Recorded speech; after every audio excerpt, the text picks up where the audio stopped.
poderes e habilidades. Qual que é o lance? O lance, quando você vai nivelar, a gente já falou que você tem que ver questão de nível, questão das regras, os poderes não podem estar acima, senão vai fazer um desafio muito difícil e a pessoa não vai conseguir ultrapassar. Se ele tiver muito fácil, eles vão ser vencidos muito ligeiramente e isso vai acabar com a sua história, vai tirar o impacto. Então, como que vai tratar poderes e habilidades? Bom, a questão é, primeiro, você tem que pensar na função da criatura que você está criando. Então, mais do que ela vai ser impossível de vencer ou ela vai ser fácil de vencer, você tem que pensar se ela faz lógica para aquilo que você está fazendo. Imagina uma história da Chapeuzinho Vermelho. A Chapeuzinho Vermelho tá indo levar os doces pra vovó, ela vai passar pela floresta, o lobo mau vai lá ficar tentando roubar a cestinha de doces que a Chapeuzinho está levando. Aí ele vai tentando enganar a Chapeuzinho, de repente desce um disco voador, desce 4 ETs ali de dentro, e eles saem destruindo todo mundo com armas laser. Aí você fala assim, bom, isso aí pode acontecer se a sua história for pra isso, mas e se a sua história não for pra isso?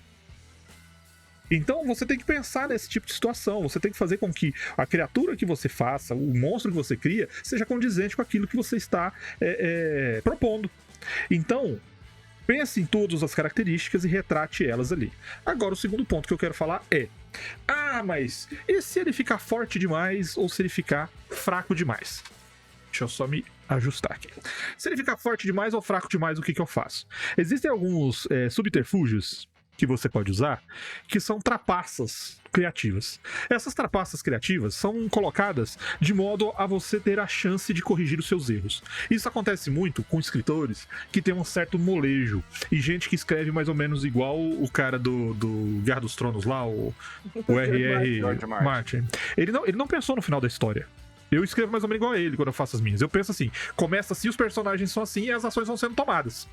Aí você tem consequências a partir das ações. E a história vai virando aquele monte de coisa confusa. Por quê? Porque cada um tá tomando as decisões conforme seus pontos de vista. Aí lá na frente ele vai e conclui do jeito que ele quer concluir, de acordo com o que aconteceu na história. E como é que ele consegue fazendo isso? Um artifício chamado trapaça literária. Ele cria uma coisa e deixa um espaço aberto. O que é esse espaço aberto? É um ponto de fuga. Pode ser uma fraqueza, pode ser uma omissão, pode ser um medo, pode ser um fato desconhecido. Então, se você criar esse tipo de coisa para sua criatura, pode ser exatamente o tipo de habilidade, o tipo de poder, o tipo de situação que vai fazer você resgatar isso daí. Por exemplo, eu vou fazer uma aventura onde tem um fantasma. Esse fantasma, ele tem uma capacidade de ataque muito boa, ele tem uma capacidade muito grande de colocar medo nos personagens, a ponto deles fugirem e abandonarem a história. Só que assim, ele é intangível, ele é praticamente invisível. Somente armas mágicas podem dar certo dano nele. Ele tem resistência à expulsão, porque ele tem que ter um certo nível. Ele é um personagem, ele é um monstro que não pode morrer logo de cara. Mas e se ele chegar e falar assim, bu, pro pessoal, o pessoal espantar e foi embora? Aí você fala, pô, acabou com a aventura. Então o que você faz? Você cria algo na história dele que pode dar, sei lá, um tipo de trauma, um tipo de fraqueza, ou uma fraqueza mesmo, por exemplo, sal. Ele é fraco com sal. E de alguma maneira os personagens podem utilizar isso e vão amenizar. E como é que eles descobrem isso? Cara, você pode colocar isso como uma pesquisa, você pode colocar isso situacional, por exemplo, ferro. Ferro, um componente de ferro pode machucar o fantasma. Não é um item mágico, mas pode enfraquecê-lo, pode atingi-lo e dar dano. Por quê? Porque ele é um fantasma de alguém que foi acorrentado e foi preso no subsolo e ele morreu com as correntes, e as correntes são a fraqueza dele. Então um pedaço de grade, um pedaço de prego, uma coisa que é feita de ferro pode machucar ele, coisa que os personagens não conseguem fazer com as espadas. Então, se você pensar nos poderes e habilidades de maneira ajustável e você sempre deixar uma folga para uma capacidade extra para ele ficar mais forte, ou uma debilidade extra para ele ficar mais fraco, é interessante para você fazer esse ajuste instantâneo na ficha. E aí você não vai ter o risco de ficar totalmente fora do nível de ajuste. Mas isso daí você tem que ter em mente quando você fizer ele. E não pode sacar isso como uma informação qualquer. Tipo, não, isso aí todo mundo sabe. Porque senão você tá fazendo um poderoso demais e já fica fraco. Porque você já tá dando pra ele o método de vencer a criatura. Só tem que tomar cuidado pra não fazer, tipo, nos sinais. Os ET vieram invadir a Terra e eram fracos contra a água. Nossa, pelo amor de Deus, não faz isso não. Isso a gente cai no anterior. Eu achei que tinha ficado justo lá no ambiente. Eu não vou fazer um alienígena que desce do espaço pelado pra invadir um planeta onde uma gota de chuva mata ele.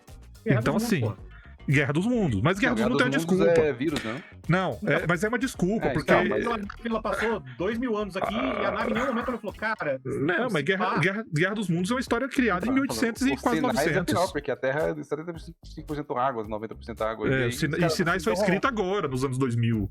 Às vezes eles acharam que os humanos também tinham problemas. Tipo, caralho, os bichos são muito ousados, velho. E outra, ó, pessoal que gosta de ficção científica, pessoal que gosta de ficção científica, quando você vê qualquer filme de ficção científica e o ser humano vai para outro planeta, o cara tá com todas as roupas de proteção, numa nave hermeticamente fechada, num ambiente totalmente controlado, cheio de cuidado. Quando você faz um alienígena vindo pra cá, põe pelo menos uma roupa nele, porque os alienígenas vêm tudo pelado, pô. O do Independence Day tinha, aquela que parecia ser uma parada estranha, era a armadura dele. Era a armadura dele, agora o filme tudo de alienígena não, é o cinzentinha, tudo pelado de cabeça grande. Com a falsa hidra pra fora. Mas uma coisa interessante dessa questão da trapaça literária, muitas vezes o pessoal tá jogando, o pessoal fala alguma coisa, o jogador fala uma ideia que ele teve, alguma coisa, o pessoal fala, não dá ideia pro mestre. Muitas vezes essa ideia pro mestre é melhor que a ideia que ele teve originalmente, e ele passa a adotar essa ideia. E aí é legal em dois sentidos, de que a sua ideia é mais legal que a dele, e a história fica mais legal, e você se sente legal, porque assim, caralho, matei a charada. Mal sabia você que quem criou o resultado da resposta foi você mesmo, ele não tava planejando isso. Então, continuem falando e dando ideias pros seus mestres aí, que raramente, a não ser que seja talvez um mestre carrasco, um mestre mau mestre no sentido de mestre ruim, ele vai usar a sua ideia pra te sacanear mais. Porque ele não precisaria nem da sua ideia pra te sacanear. Que é aquela coisa do mestre demoníaco. Ele já tem as regras. O mestre demoníaco que cria um puzzle e que ele não sabe a resposta. Aí a galera vai tentando, uma hora ele fala, é isso. Finalmente vocês acertaram. Tipo, foda-se, ele só vai enrolar vocês ali até vocês falarem. Eu faço isso bastante. Eu faço isso bastante. Eu nunca fiz. Só que as pessoas não sabem. Eu nunca fiz, porque você sempre corre o risco do cara falar, aí você fala, é isso, vocês resolveram. Aí tem outro jogador falando, mas peraí, a gente já tinha sugerido isso antes. Mas aí eu nasci com um negócio chamado memória. Mas peraí, mudou tal coisa. Tipo, tá bom, gente, eu admito.